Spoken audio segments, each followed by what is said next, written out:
Friends, and welcome back. It's Miss Birgit again, and today we are going to be talking about the feeling of feeling ignored.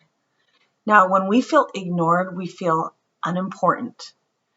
We feel as if we don't matter. We feel excluded, and it is an awful feeling. Most of us, if not all of us, can relate to feeling ignored. Today's book that I'm going to share with you is a great example of what it feels like to feel ignored and how we manage that and how maybe we can see it in ourselves when we feel that way, and then also maybe how we can see it in ourselves when we've been the ones who have been doing the ignoring of others instead of including them in our group, in our activities, in our conversations. So I hope you enjoy this book today. Feeling ignored is definitely a yellow zone emotion. Today's book is written by Trudy Ludwig. It's called The Invisible Boy, and it's illustrated by Patrice Barton. The Invisible Boy.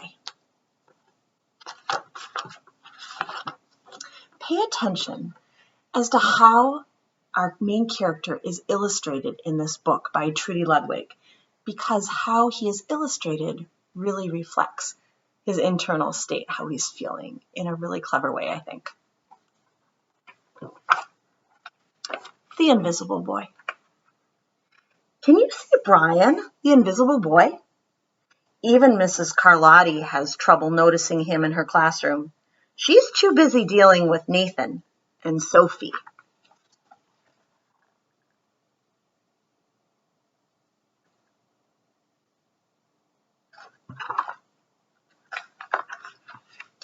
Nathan has problems with what Mrs. Carlotti calls volume control. He uses his outside voice inside too much. Sophie whines and complains when she doesn't get her way. Nathan and Sophie take up a lot of space. Brian doesn't.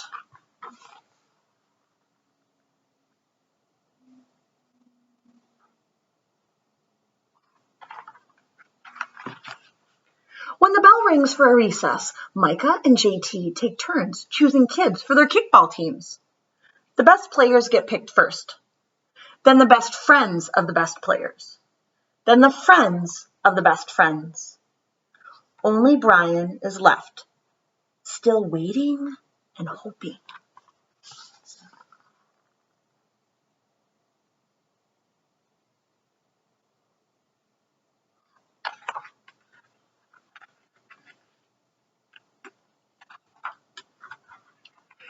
JT glances in Brian's direction and, just as quickly, looks away. We've got enough players for each team, he tells the others. Let's play ball.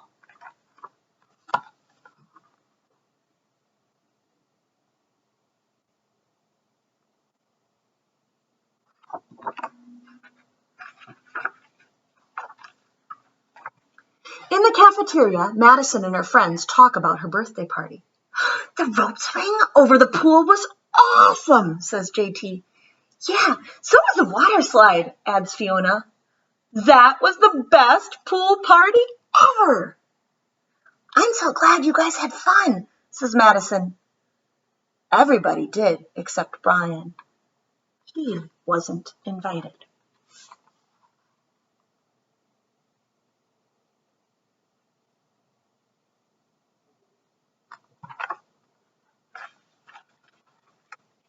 At choosing time, while the other kids play board games and read, Brian sits at his table, doing what he loves to do best.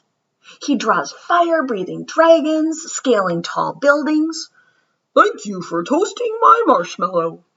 Space aliens locked in intergalactic battles. I got you now. Greedy pirates digging for treasure. Crackers, arg! Yay! And superheroes with the power to make friends wherever they go. Hi! Hi, friend. Have a cookie?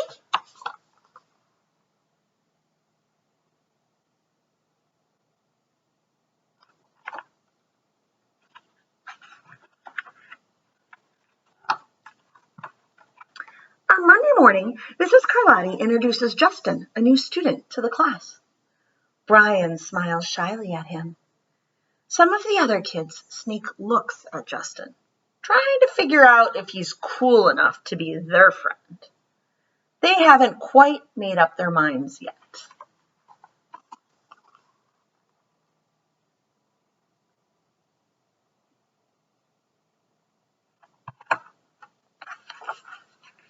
At lunch, Madison and JT watch Justin eat with chopsticks.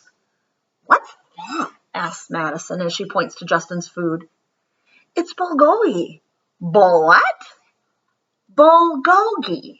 It's Korean barbecue beef. My grandma made it for me. It's really good. Do you want to try some? There's no way I'd eat bulgogi.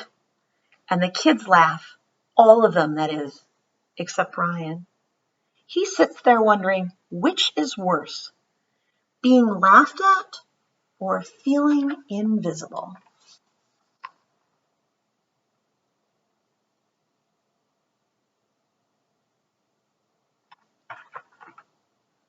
Which do you think is worse?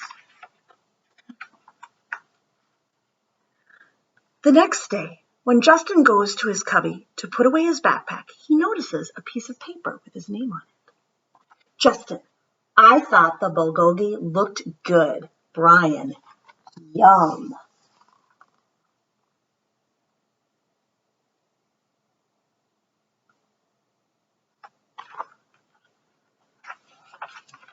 At morning recess, Brian finds a piece of chalk on the ground and starts drawing away. You're Brian, right? Yeah. Thanks for the note. Hey, Justin, Emilio calls out from the tetherball court. You're up next. Sorry, I gotta go, says Justin. By the way, that's a really cool drawing, he adds before taking off.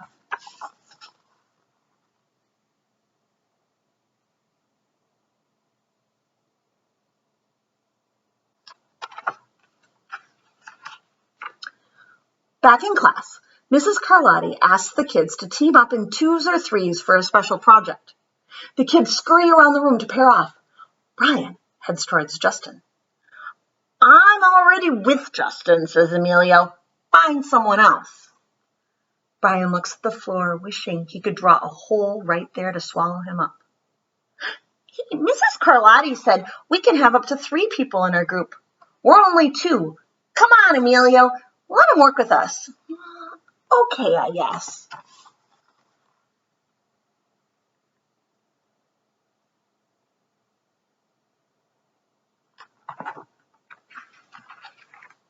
Mrs. Carlotti gives the class directions for the project. Your assignment is to work together to write a story about what you see in that photograph. Use your imagination and have fun. Whoa, cool, says Emilio. What kind of people do you think would live in houses like that?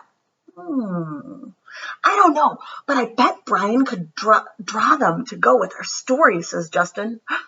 Brian smiles as he takes out his lucky pen.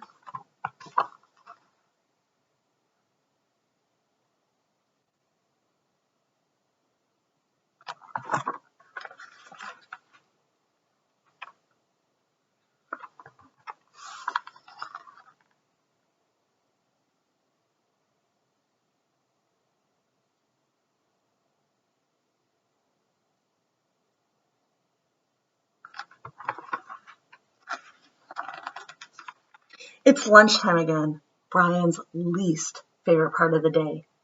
Another 20 long minutes of kids talking and laughing with everyone else but him. Brian, he hears someone shout. Hey, Brian, over here. Brian turns and sees Justin waving him over. Emilio nods at Brian as he makes room for him at the table.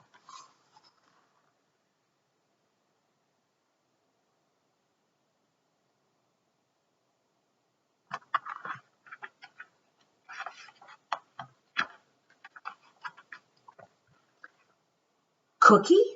Thanks. Maybe, just maybe, Brian's not so invisible after all.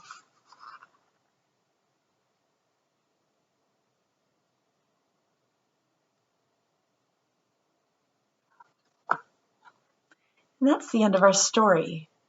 I hope you enjoyed the story and it got you thinking about this feeling of feeling ignored and all of the little things that we can choose to do to help others feel included.